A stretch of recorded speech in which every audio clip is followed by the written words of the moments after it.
Hayaan ko na lang muna na dahan-dahan yung luto para mas maganda yung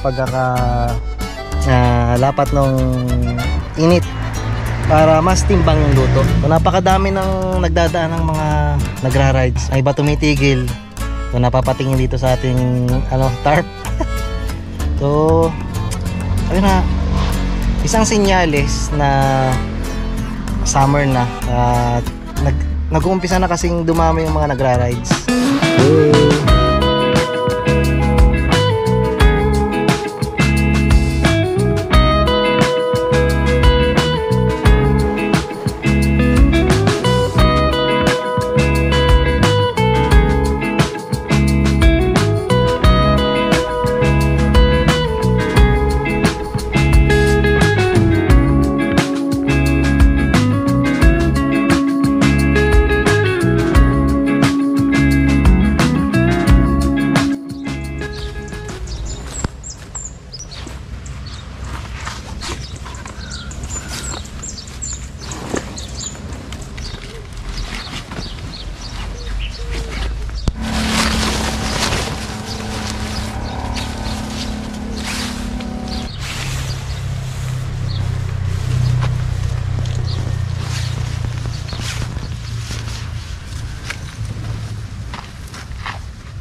7:59 ng umaga.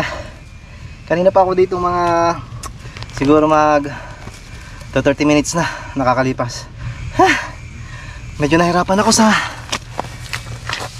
pag-set up nitong tent at first time ko na gawin ito.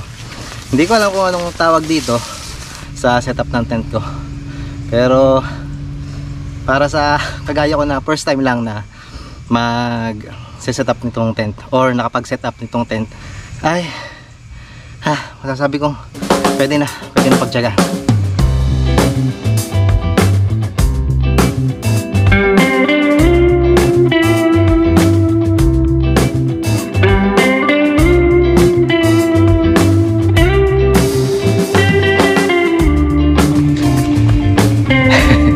Hindi pala biro mag-set ito. So nakita ko malaki pala itong nabili kong tarp. So hindi nga pala ito tent mga part. Ito ay isang tarp na nakita ko na mas maganda na gamitin kaysa sa tent. Kasi pwede kahit saan o kahit na anong klase ng lugar, pwede mo itong gamitin. Kagaya nito, nahanapan ko lang ng style na sasabitan dito sa malaking bato para makabuo tayo ng tarp shelter. Medyo mabato itong aking pwestuhan. As you can see naman mga part. Pero dito ko lang naisipan kasi sobrang tutok natin sa araw, sobrang harap. Kaya ayun, dito na lang ako pwesto. Kasi set up ko nga pala muna itong ating mga gagamitin na pagluluto. Itong ating maliit na lamesa.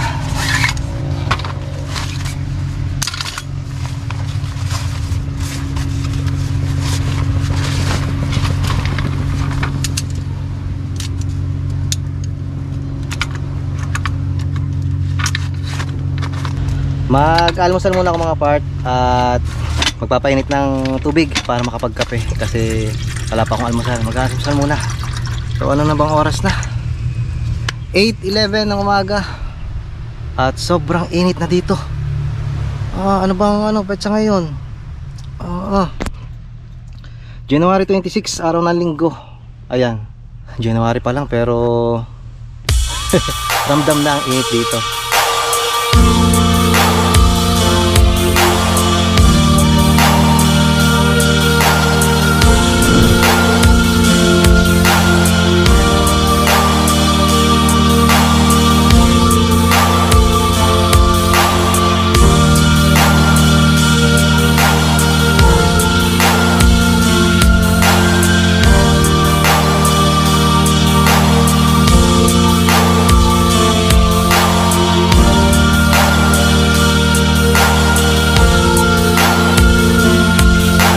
Medyo nahirapan ako paghahanap ng spot kanina kasi binaybay ko itong kahabaan ng dalampasigan dito sa may parteng Talahib Pandayan dito sa Batangas City, ay nako, sobrang init ng lugar. Walang pwedeng pwestuhan o pag maglagay man tayo ng tarp ay siguradong sunog tayo sa loob ng tarp. Kaya yun, paikot-ikot ako hanggang sa makarating ako dun sa may parteng ang duluhan nito ay yung may singsing na bato dito sa Talahib Pandayan. Yung pinaka landmark dito, yung sikat na singsing na bato. So napabalik ako dito at ayun, magandang pwesto pa at nasa itaas lang si Blossom. Ayun, nasa tabing kalsada lang tayo. So in case na na ligpit tayo mamaya, ay madali lang kasi iakit lang natin sa itaas. So napakaganda ng spot natin. Napakagandang yan,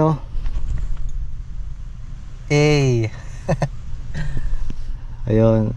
Tapos parang sinadya, may lagayan tayo dito ng mga gamit. Yan, ito mga gamit natin. Okay, may mga dala ko ditong mga tinapay. Tapos ito yung mamaya nating iuulam, iihaw natin. So ngayon ay papainit mo tayong tubig para makapagkape.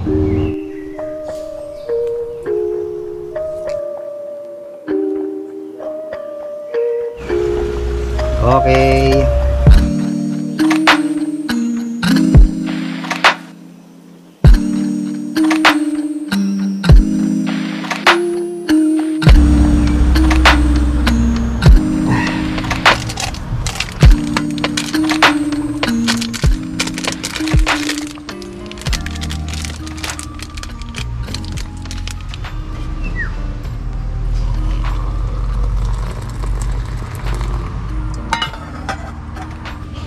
Habang pinapalamig muna natin yung kape. Sobrang init na, pasobra sa kulo.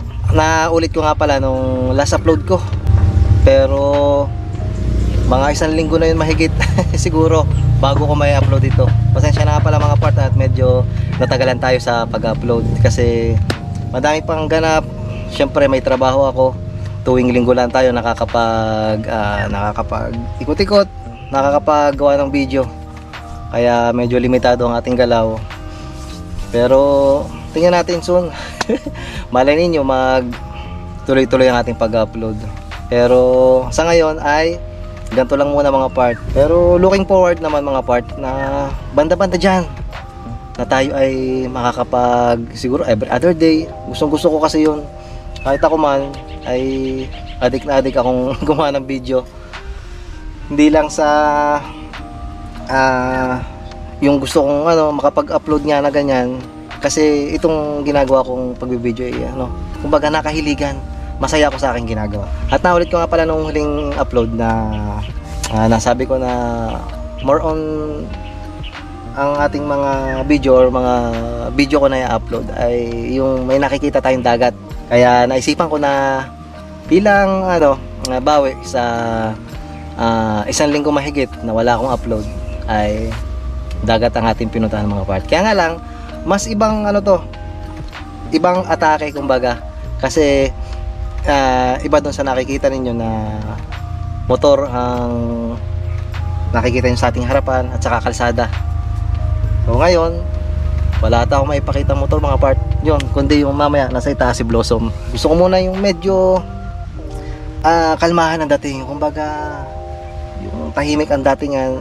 Kahit na merong pailan-ilan na sasakyan na dumadaan diyan sa ating itaas. So natural lang yun kasi nasa baba lang tayo ng kalsada. So yun, papalapit ng summer. At nako, siguradong wag naman sanang magiging mas maaga yung pagdating ng tag-init. Kasi nung isang taon ay Marso pa lang or papasok pa lang yung buwan ng Marso, yung mga kabundukan dito sa amin sa Batangas City ay talagang natutuyo. So ngayon naman medyo malamig pa sa umaga. Kung wala itong malaking batong ito ay siguradong sunog tayo dito. Hindi ko lang sure kung maya maya ay iinit itong tarp na to.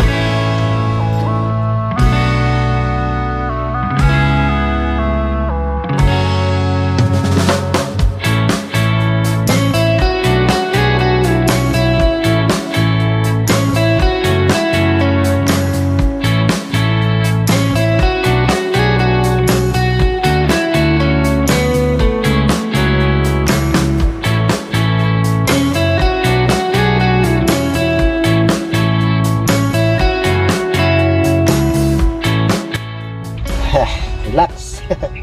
Naulit ko nga pala na i-post ko sa aking ano, doon sa community ng YouTube na ito nga yung gusto kong gawin, camping. Kaso hindi ko lang talaga ma-focus mga part kasi napakahirap ng ano, ng pagse-set up nitong ganito. Kagaya kanina, umabot halos 30 minutes mahigit bago ko napagtagpi-tagpi itong style na to. Wag lang sanang lalakas ang hangin mamaya kasi sigurado na matatangay ito. Kasi parang sa pakiramdam ko ay hindi uubra itong aking setup. Kumbaga pang kalmahang ano lang, hangin. Pero banda-banda dyan, pag-aaralan natin kutik-kutik, isa-isa kung paano natin ano, ma-set up ng maayos itong ating tarp. Siya nga pala, baka mag-expect kayo na palaging ganitong ating gagawin, itong parang magkakamping-camping, ay madalang lang natin itong gagawin mga part. Kumbaga pang ano lang, pang tanggal umay sa pagmumotor natin. Pero mas malimit pa din tayo magmumotor mga part. At ito, ginawa ko lang ito kumbaga para lang makapag-relax, yung tamang chill lang, nandito lang tayo, hindi yung nagbablog tayo nakamotor, hindi tayo makapag-focus na maayos sa pagmamaneho kasi madami tayo nakikita magaganda na mahit maya tayo tumitigil, parang hassle. Pero nagagawa ko naman ng paraan yun kasi sabi ko nga, gusto ko ipakita sa inyo ang magagandang lugar dito sa amin sa Batangas City. Pasyal-pasyal muna tayo dito sa may papuntang Singsing na Bato. Kanina may dumaan doon si kuya, akala ko yung bakit pumunta pala siya dito at maninisid. Ayun o.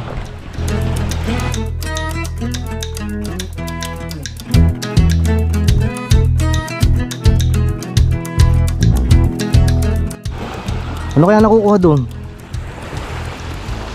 Sobrang linaw ng tubig. Grabe, ang ganda. Sobrang payapa. Saktong-sakto na timing na hindi malakas ang hangin at hindi malakas ang alon dito.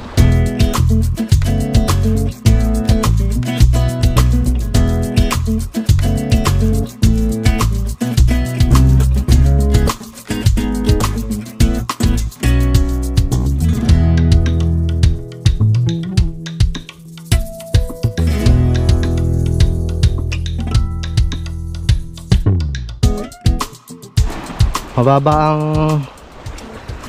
tawag dito, itong tubig. So maabot pa yan dito kung nag-high tide. Bukod pala doon kay kuya na meron pang yun, naninisi doon. Tapos kanina nagpalipad ako ng drone. Nalipadan ko itong may malapit sa Singsing na Bato. May mga tao, may mga nanliligo, nakakahiya. Sobrang linaw ng tubig. Hindi ako nakapagdalang tsinelas. Masyado na madami yung dala-dala natin. Ang dami sila maliliit ito. May mga dilis.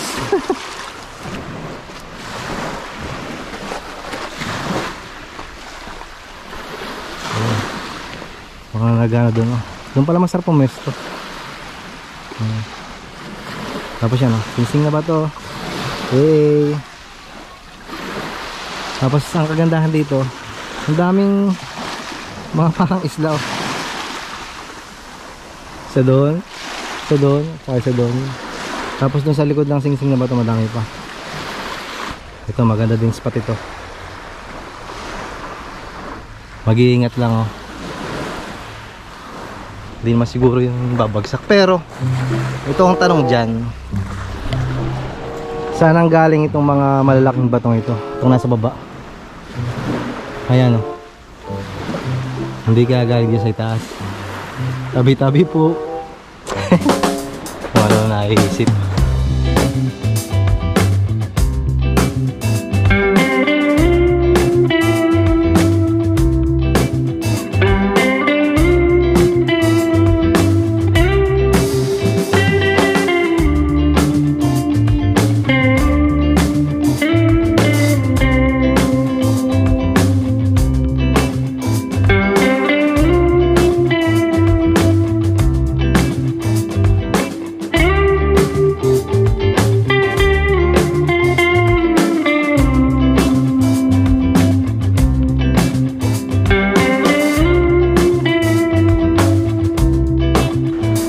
medyo mainit mga part. Babalik tayo dun sa pwesto natin.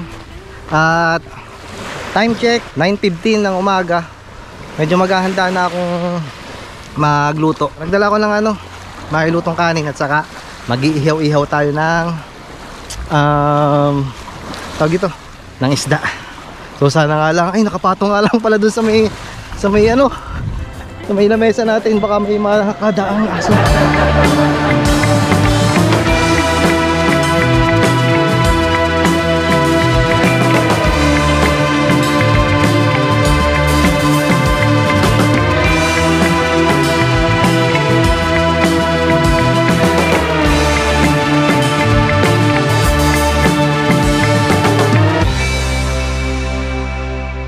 Okay, welcome back sa ating home sweet home. Yan ang ating setup po. Malaking tulong itong bato. At medyo nasasala niya yung init. At ito pa nga pala, papakita ko lang. Yan. Maya maya ay makakatulong itong sangang ito. Dahil ayun ang araw. Pupuntahin doon mamaya. Tapos medyo masasanggahan itong babaw ng ating shelter. Okay. Yung pa nga palang iba kong mga gamit to. Hindi ko pa naayos. Sabi ko maya maya na. At para pag mag-ano tayo, magliligpit, ay doon na lang. Sakop naman natin tarp. Siya nga pala, kanina ay nilapitan ako ng lokal dito, si kuya. So hindi ko na lang ibinidyo. At na gano'n siya ng humingi ng environmental fee. So ayun, hindi naman kamahalan, kaya goods na nagbigay tayo para sa kagaganda din itong ating pinepestuhan.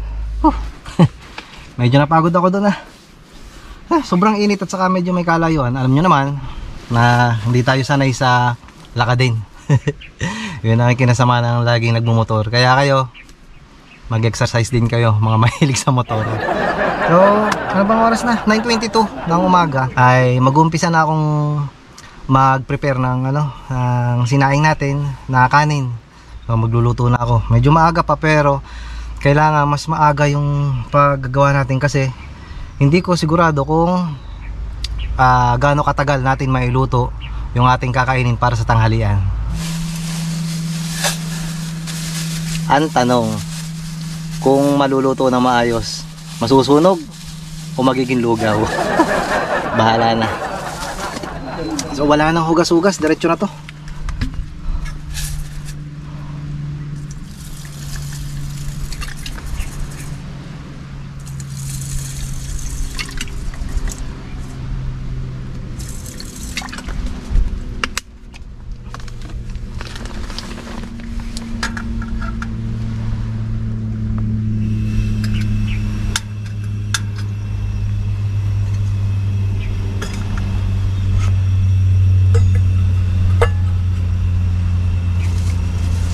Ito nga pala yung iihaw natin.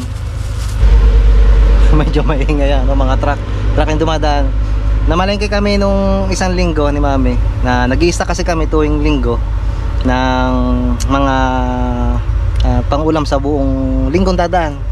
At bumahagi ako ng tuna.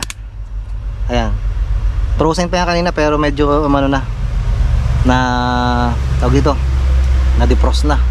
At saka dalawang hipon. Pari dalawang tuna pala, at saka dalawang hipon. So anuhin na natin. Magsisimula na ako. At ayun, isa na nga pala sa dahilan at baka masira itong ating pang-ihaw, kaya kailangan na nating mag-umpisa. Medyo mahangin. Alam ko, dala ko yung ayun, yung pangsangga ng hangin. Nakakatuwa lang na nakaipon ako ng mga gamit pagka-camping, kahit na medyo madalang naman tayo mag-camping, as in super madalang talaga, super talaga. Ayun, kaya mas mag-iigi na din kasi kami naman, ang aking pamilya, ay paminsan-minsan na nagka-camping din, kagaya nung ginagawa namin taon-taon na nag-outing kami. At nagagamit ko din naman itong mga nabibili natin sa Shopee. Ayun. Lagay ko lang.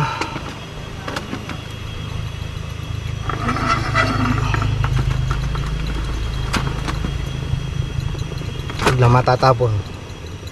Pinatay ko muna yung ating apoy. So gayong ba din kayo mga part kapag nagluluto ng kanin? Yung kapag kumukulo na, papatayin ang apoy. Tapos papabayaan mo na magpahinga yung nilulutong kanin. Tapos siguro mga 5 minutes ang nakalipas, bubuhayin ng mahina. So gayon ang technique namin na para sa amin lang ha, na medyo nakakatipid sa gas. Bumili ako sa online or sa Shopee. Mahilig kasi tayong bumili ng yung ihawan.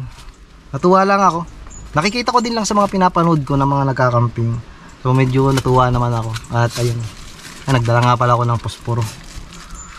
Pero parang hindi naman natin magagamit dahil meron naman tayong gas or yung butane natin. So ito, papakita ko lang sa inyo. Ayaw pang mahugot itong ating magic ihawan. Yan maliit lang. Kasya ang sabay na dalawang tuna yung ating isdang dala. Tapos kagara sobrang nipis. Kaya talagang halos wala kang dala.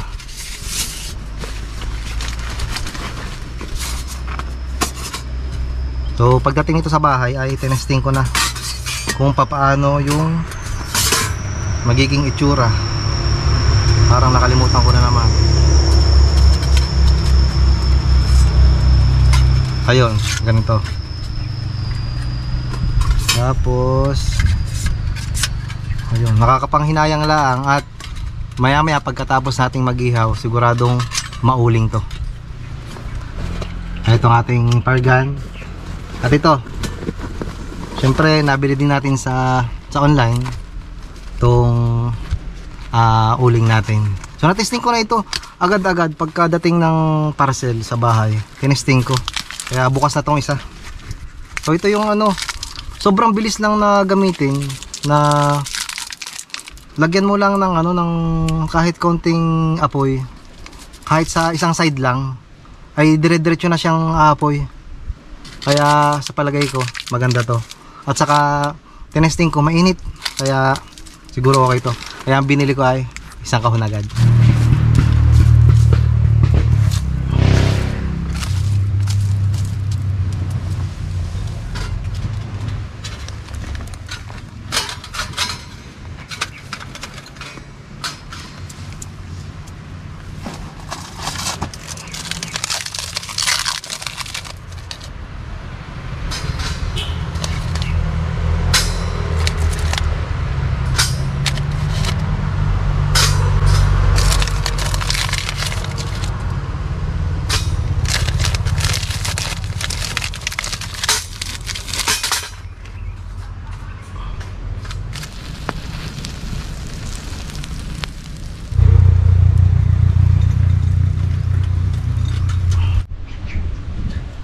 Init. So habang natin, habang nakaprepare yung ating baga, ayan, ihahanda ko lang itong ating tuna. So meron siyang asin at saka paminta lang ang aking dala. Hindi na ako nagdala ng mga kamatis. At hindi ko kasi sigurado kung magagawa ko ng mabilis itong gagawin natin o basta first time kasing magganto na camping-camping na ganito. Kaya ayun, malalaman natin. So lagyan ko lang ng samba. Baka matapon pa. Asin.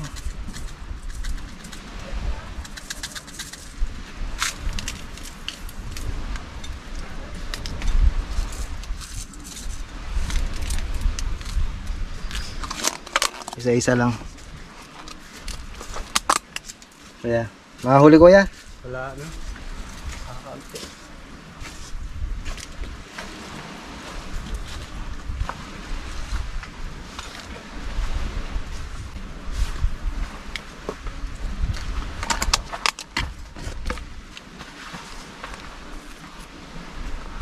Tapos cooking show na naman tayo. Nagdala ko ng aluminum foil. Kung nakita ko lang din kahapon, ito pala yung tira pa nung nagpiestahan sa amin nung isang taon. Kaya naisipan ko, ay naku, pangit na ata itong aking foil. Tumidikit na. Ayoko kasing direkta dun sa ating ihawan. Ay naku, nagyayamugmug na pala itong foil. So hindi na pwede.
So yun luto ang ating kanin.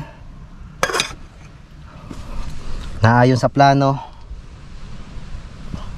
Kagaya ng aking technique na pinatay lang nung pagkakulo at binuhay lang after 5 minutes.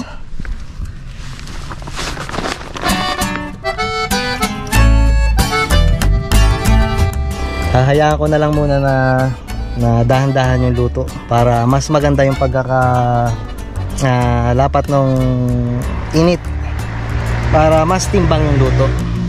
So, napakadami ng nagdadaan ng mga nagra-rides, may mga OBR, kasi kitang-kita ko dito sa itaas na ay iba tumitigil. So napapatingin dito sa ating tarp. So ayun na, isang senyales na summer na at nag-uumpisa na kasing dumami yung mga nagra-rides. Kanina nga umaga nagulat ako kasi doon ako dumaan sa may Monte Maria, so hindi na lang ako nakapag-video doon, kako ay diretso na ako dito. So napakadami ko na agad nakasabayan mga riders na aakyat sa Monte Maria. So for sure na kapag tapos nila sa Monte Maria, bababa yung mga nagra-rides, kasi pagkababa lang ng Monte Maria napakadaming beach resort na makikita diyan. So abot pa dito, ang iba ginagawa matapos sa Monte Maria ay naglulup, inikot pa yung bayan ng Lubo. Kada may dadaan ay sinisilip ko. Yun si Blossom.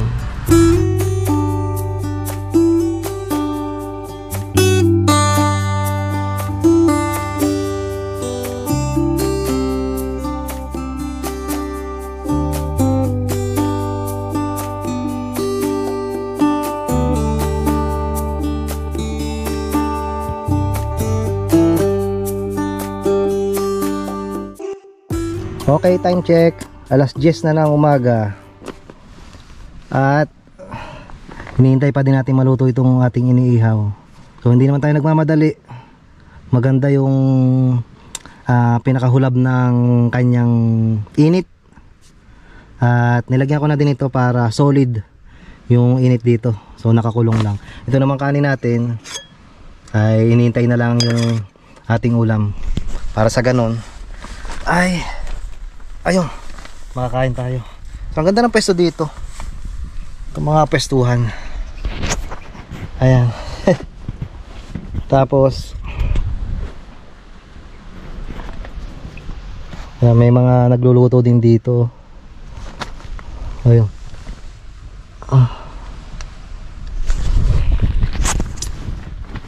So alas 10 na, tirik na yung araw. Pero hindi siya masyadong hindi mainit yung hulab dito sa loob nating tarp. Kagaling. So natutuwa lang ako kanina kasi nung nag-umpisa tayo, at naulit ko na kanina na wala tayong masyadong mapestuhan kasi mainit. So magaling na lang at hindi ko alam kung anong pumasok sa isip ko at dito ako tumayo. Maliit naman itong pwesto pero ewan ko ba kung bakit malupit na to yung mamaya kapag magliligpit. Madaling magayos pero mahirap magligpit. Hindi man ako magpapaabot ng hapon. Kagaya na nakagawian, kailangan ko makauwi ng tanghali sa bahay. So siguro mga 30 kilometers or kulang-kulang 40 kilometers mula sa bahay abot dito, kaya medyo malapit-lapit lang. Isang oras lang ang pagitan. So kapag nakakaya tayo ay pahinga lang na kaunti at ayun, mag-uumpisa na ako likom nito. Kahit paano naman sa loob ng ano bang oras tayo nakarating dito? 8, 9, 10, hindi mga 7, basta't magi 8. So siguro tayo mga hanggang 11 pasado pa or 12. O ilang oras yun? 8, 9, 10, 11, 12. O 4 na oras. Nakapag-enjoy naman tayo. Nakapag-relax. Nakapunta pa tayo sa sa tabi ng dagat. Kaya yun, kahit paano nakapagpakalma. Dinagdagan ko na ng uling itong ating iniihaw. Ayan, medyo mapapabilis na. Medyo nainip na ako at ewan ko ba, tinamaan ako ng gutom. At habang inintay natin yan ay gumawa na ako ng sausawan, toyo, kalamansi at sili.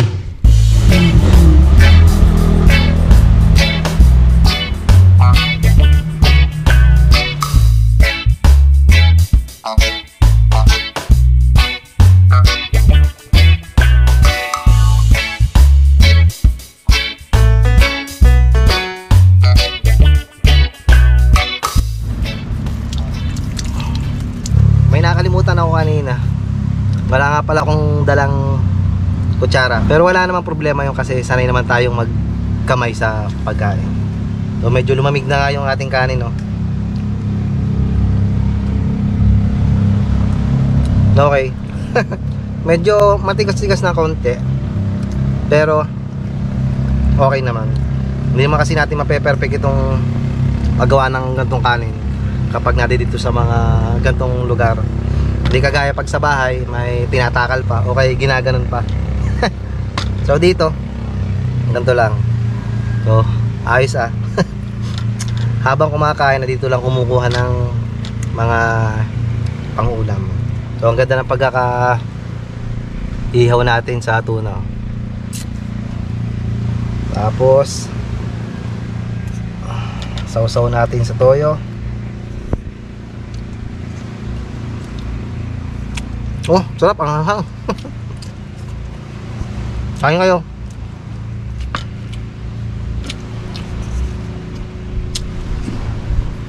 Yun nga lang, wala tayong sabaw. Kaya iisluog muna.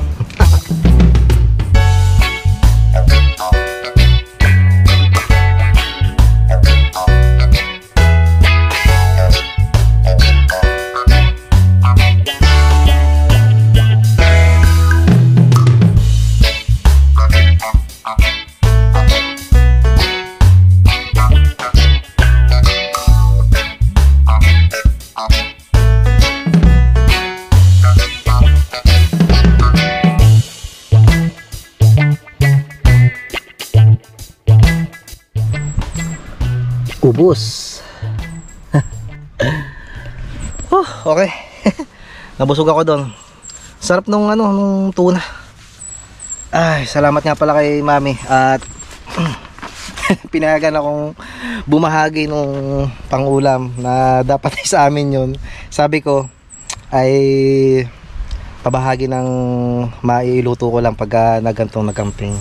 Maya-maya na konti ay magsisimula na akong magligpit. So magpapahinga lang muna ako mga part at medyo nabusog talaga akong maigi dito. Talagang ayos na ayos ng ganito. Sana ay palagi tayo nakakapaganto ano. Kaso nga lang, yun na yung ang pinaka mahirap din yung mag-set up. At saka napakadami nating dala sa motor. Ayun o, sina kuya. May nahuli kaya. Ayun, hindi masyado mag-focus dun sa dagat oh. Kita ba ang dagat? Medyo mainit na dun, kaya hindi na ako pupunta dun sa may dagat. Siguro mamaya sisilip lang bago tayo umalis or bago tayo umuwi. So dito lang muna at tama-tama, napaka hangin dito. Meron pa tayong unfinished business sa may Malagundi Point. So dati nung nag-rides tayo, sabi ko iikutin natin, lalabas tayo ng San Juan. Ayun, big bike na naman.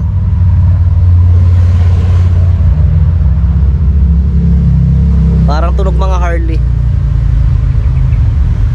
Ayun.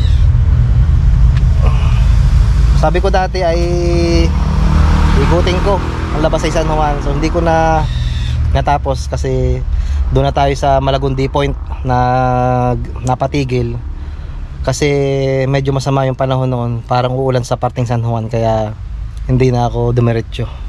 So banda-banda dyan, schedule lang tayo mga part. Tingnan natin kung kailan tayo makakabalik doon. So magpapahinga lang muna ako mga part, at maya-maya ng hotel liligpitin ko na itong ating mga kalat, at matapos noon lalabas lang tayo ng kaunti diyan sa dagat at uuwi na tayo.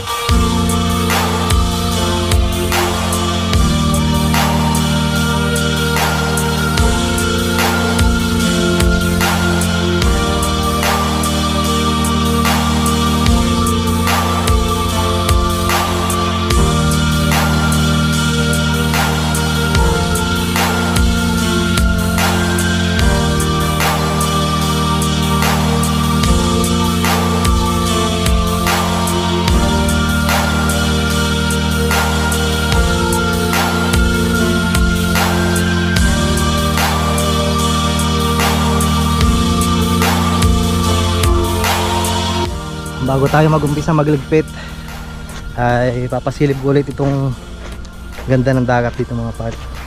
Medyo may pangilan-ginan nga lang na mga kalat, yung mga bunot dala ng siguro mga nakaraang bagyo. Ayan o, may mga bunot-bunot, pero hindi naman yan kung tutusin kalat ng ano, na mga nagpupunta dito. O dala din yan ng ano, ng mga baha. So yun, medyo maulap dun sa lubo. Tapos hanggang ngayon ay napakakalmado pa din ang dagat. Ganda. Ayun. So magliligpit na tayo mga part. At parang medyo sa parting yon, pero iba naman yung lilihisan ng kumbaga ng hangin. Parang ulan, no? Kapal ng ulap. Kaya kailangan na natin mag-umpisa.